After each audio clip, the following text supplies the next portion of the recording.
Good afternoon, everyone. My name is Karen Bischoff. I'm a person with long COVID and many of its associated conditions, such as POTS, lupus, mast cell activation syndrome, gastroparesis, chronic migraine, and several others, since infection in March of 2020. I am the founder and president of the COVID-19 Long Hauler Advocacy Project and former firefighter, paramedic, and educator.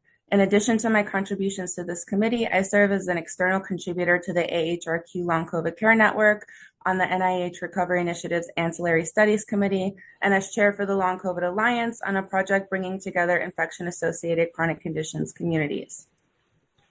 I am pleased with the definition our committee has put forward based on the review of 116 studies, engagement of over 1,300 patients and stakeholders, and a patient-centered, science-forward approach.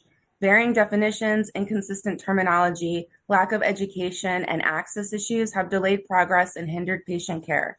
The 2024 NASEM Long COVID definition aims to aid in consistent diagnosis and treatment, promote a holistic approach encouraging interdisciplinary collaboration, harmonize research, surveillance, and public health trends by supporting standardized data collection, raise awareness and educate stakeholders, enhancing patient access to care, and address equity considerations for all demographic groups. To accomplish the aforementioned aims of this definition and advance our understanding of and solutions to long COVID, there needs to be universal uptake and usage of the definition to be able to standardize the data. Adoption and implementation by all stakeholders is essential. As a committee member, long COVID organization lead, and person with long COVID, I personally stress and reiterate the findings from our engagement process that indicated the need to pair a new definition with a dissemination and education campaign to inform the public and key stakeholders combating the systemic issues embedded within long COVID. For years, long COVID patients and caregivers have faced bias, stigma, and misinformation, with clinicians often unaware or unwilling to learn about the condition, especially in the absence of a singular definition and consensus guidance.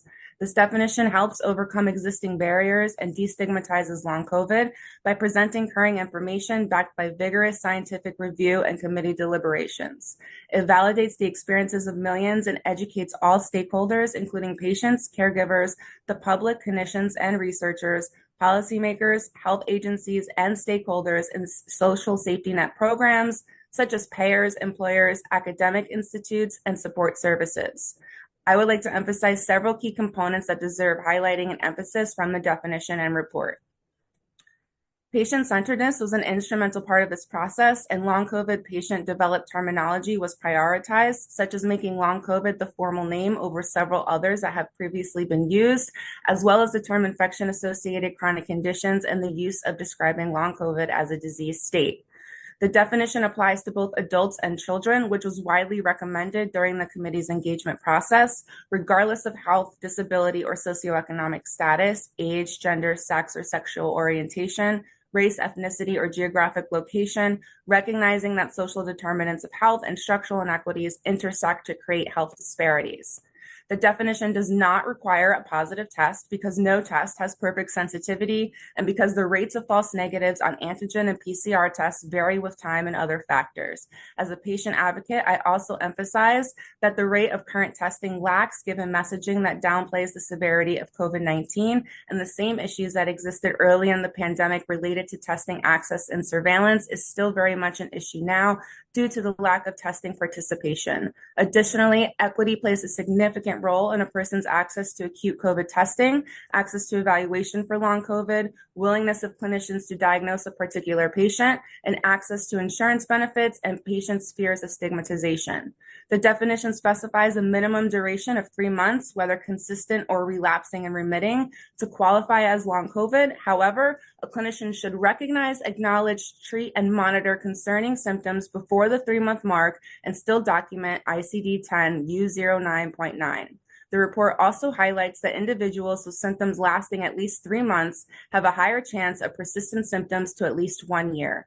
The committee also chose not to include a maximum latency period due to its continued ambiguity. For example, there are comparisons to the development of MS years to decades after EBV infection, or the development of cancer years to decades after HPV infection.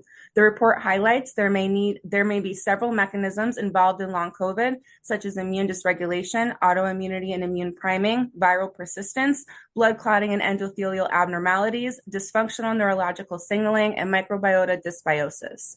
The definition does include POTS and ME/CFS, among others, as examples of diagnosable conditions that can be part of the picture of long COVID.